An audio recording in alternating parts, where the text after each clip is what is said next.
আসসালামু আলাইকুম। আমাকে যারা দেখছো আমি জানি তোমরাই আসলে ঢাকা মেডিকেলের স্বপ্ন দেখছো, তোমরাই সরকারি মেডিকেলে চান্স পাওয়ার স্বপ্ন দেখছো এবং তোমাদের এই স্বপ্নবাজ যারা আছো তাদের উদ্দেশ্যে আমার সাথে দাঁড়িয়ে আছেন আরেকজন মেধাবী মুখ যে আরডিডিএস এর শিক্ষার্থী ছিল এবং সে তার স্বপ্ন পূরণ করতে পেরেছে গত বছরই।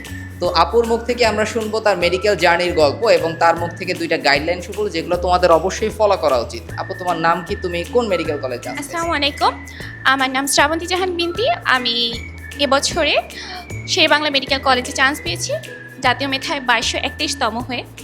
তো আমার জার্নিটা যদি আমি আরটিএস এর সাথে জার্নি বলি, তো ফার্স্ট ইয়ারে আমি তোমাদের মতো এরকম একটি এক্সামে পার্টিসিপেট করেছিলাম। ফার্স্ট ইয়ারে মানে ফার্স্ট টাইমে যদিও আমি হচ্ছে আরটিএস এর সাথে কোনো কোর্সে ছিলাম না, ফার্স্ট টাইমে আমার হচ্ছে জাস্ট 1 মার্কের জন্য মেডিকেলের চান্স মিস হয়, যার কারণে আমি হচ্ছে মেডিকেল যেহেতু ছোটোবেলা থেকেই আমার স্বপ্ন ছিল, যার কারণে আমি হচ্ছে কোনো চিন্তা না করেই সেকেন্ড টাইম জার্নি শুরু করি এবং ভাইয়াদের সাথেই মূলত এখান থেকে আমার জার্নিটা শুরু হয়। সেকেন্ড টাইম জার্নিটা আমার মনে আছে যখন আমি হচ্ছে আরটিডিএস এর সেকেন্ড টাইম কোর্সে ভর্তি হই, তখন হচ্ছে পুরো গ্রুপে খুব সম্ভবত 71 জন ছিল ভাইয়া, তো আমি 71তম পার্সন ছিলাম যে ভর্তি হয়েছিলাম। তো এরপর ওখান থেকে হচ্ছে জার্নি শুরু ভাইয়াদের সাথে, একদম পুরো 1 বছরের জার্নি। প্রতিটা ক্লাস করা, ভাইয়াদের লেকচার করা, অনুশীলনী লেকচার করা, ভাইয়ার জিকে ক্লাস করা, সব কিছু মানে রেগুলার মেনটেন করা, এক্সাম দেয়া। এই এক্সাম দিতে দিতে মানে পুরো 1টা বছর কেটে গেল। তারপর এক্সাম চলে আসলো, তোমাদের মতো আরও এরকম লাস্ট মুমেন্টে ভাইয়ার এক্সাম নেয়, ওই এক্সামে পার্টিসিপেট করা। তারপর ওই টাইমে হচ্ছে আমার একটা স্মৃতি যে ওই টাইমে আমার যে এই যে এক্সামটাতে যেরকম পজিশন আসছিল, আমার মেডিকেল এক্সামেও খুব কাছাকাছি ভাইয়া পজিশনটা আসছিল। তো ওইটা আমার মনে আছে যে ওইটা খুব ইন্সপায়ার করছিল আমাকে লাস্ট মোমেন্টে যে আচ্ছা ভালো হয়েছে এই এক্সামটাতে, তাহলে হয়তো আমার প্রিপারেশনটা ভালো এবার। তো পরে হচ্ছে এক্সাম দিলাম, একদিন রেজাল্ট দিল, ভাইয়াদের সাথে মিলাইলাম। তো আশা মোটামুটি করছিলাম যে হ্যাঁ ভালো মেডিকেলে হয়তো আসবে, আলহামদুলিল্লাহ শেরেবাংলা মেডিকেলে চান্স হয়েছে। তো ভাইয়াদের সাথে এই ছিল পুরো জার্নি।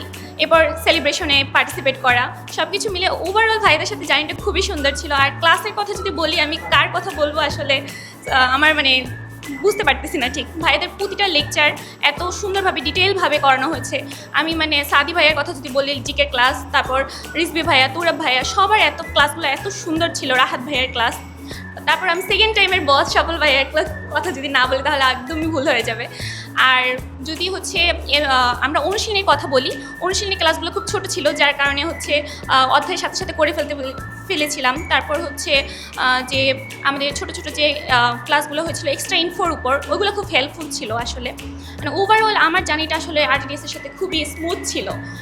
তারপর হচ্ছে যখন আমি যদি এখন তোমাদের প্রিপারেশন নিয়ে বা গাইডলাইন নিয়ে যদি কিছু বলি, আমার মেইনলি যে দুর্বলতাটা ছিল সেটা হচ্ছে ফার্স্ট টাইমে আমার অনুশীলনীটা প্রবলেম ছিল। অনুশীলনী বিশেষ করে বা কেমিস্ট্রি আর ফিজিক্সের অনুশীলনী, যেটা আমরা মেইন বই থেকে সলভ করি, ওখানে আমার উইকনেস ছিল ফার্স্ট টাইমে, যার কারণে আমাদের বছর ভাইয়া হচ্ছে অনেক অনুশীলনী থেকে কোশ্চেন এসেছিল, যার কারণে আমার ওখানে একটা বড় আমি ধাক্কা খেয়েছিলাম যে অনুশীলনীর ভালোভাবে সলভ করে না যাওয়ার কারণে সলভগুলো ভালো করতে পারিনি। তো ওখানে আমার আসলে একটা দুর্বলতা আমি বুঝতে পারছিলাম। তো সেকেন্ড টাইমে জার্নিতে হচ্ছে ভাইয়াদের সব ক্লাসগুলো করা অনুশীলনীর এবং খুব ভালো একটা প্রিপারেশন হয় অনুশীলনী সলভের ক্ষেত্রে আমার গাইডলাইনটা মেনলি দিব যে তোমরা অনুশীলনী অনেকে সলভ করো, শুধুমাত্র মানে অনুশীলনীটা মুখস্থ করে যাও, যে এমসিকিউগুলো আছে যে আচ্ছা অনুশীলনী থেকে হুবহু কমন করে আমি অনুশীলনীটা মুখস্থ করে যাই, কিন্তু এটা করলে আসলে অনেক বড় একটা ভুল করবা। কারণ আমাদের বছর আমি যখন ফার্স্ট টাইম মেডিকেল এক্সাম দিই তখন হচ্ছে অনুশীলনী থেকে হুবহু কমন আসলেও সেকেন্ড টাইম ভর্তি পরীক্ষা যখন আমি দিই তখন হচ্ছে অনুশীলনী থেকে কোশ্চেন আসছে, বাট হুবহু আসে নাই, মানে ওখান থেকে ঘুরিয়ে আসছে, ওই সেম টপিকে আসছে ভাইয়া, কিন্তু মানে হুবহু কোশ্চেন আসে নাই। কিন্তু যদিও আমি হচ্ছে টপিক ওয়াইজ করেছিলাম যে এই কোশ্চেনটা অনুশীলনীটা আসছে, তাহলে আমি এই টপিকটার আর অন্য কোশ্চেনগুলো সলভ করতে পারছি কিনা বইয়ে, ওইভাবে সলভ করার কারণে আমার মানে এক্সাম হলে খুব মনে হচ্ছিল যে অনুশীলনী থেকেই কোশ্চেন হয়েছে। তো এটা খুব সুন্দর ছিল, ভাইয়াদের ক্লাসগুলো খুব ডিটেল ছিল। তো এইটা আমি বলবো যে অনুশীলনী সলভ করা। আর অনেকে হচ্ছে মেইন বই পড়ে না, এটা মানে কেন করে না আমি জানি না, মতে মেডিকেল মতে মেইন বই, এটা কথাই আছে। মেইন বইটা খুব ভালোভাবে পড়া।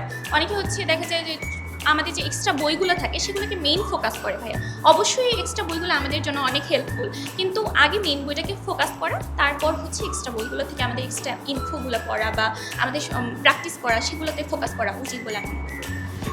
তুমি দারুণ কিছু কথা বলছো এবং তোমরা যদি এই কথাগুলো মেনে চলতে পারো ইনশাল্লাহ তোমাদের ভর্তি পরীক্ষা দারুণ হবে।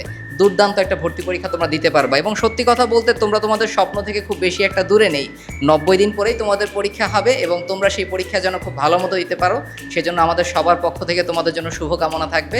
RTDS এর ফাইনাল মেডিকেল ব্যাচ স্টার্ট হয়ে গেছে, তোমরা দ্রুত ভর্তি হয়ে যেতে পারো এবং ইনশাল্লাহ RTDS তোমাদের সাথে ছিল, আছে এবং থাকবে। ভালো থেকো সবাই, আল্লাহ হাফেজ।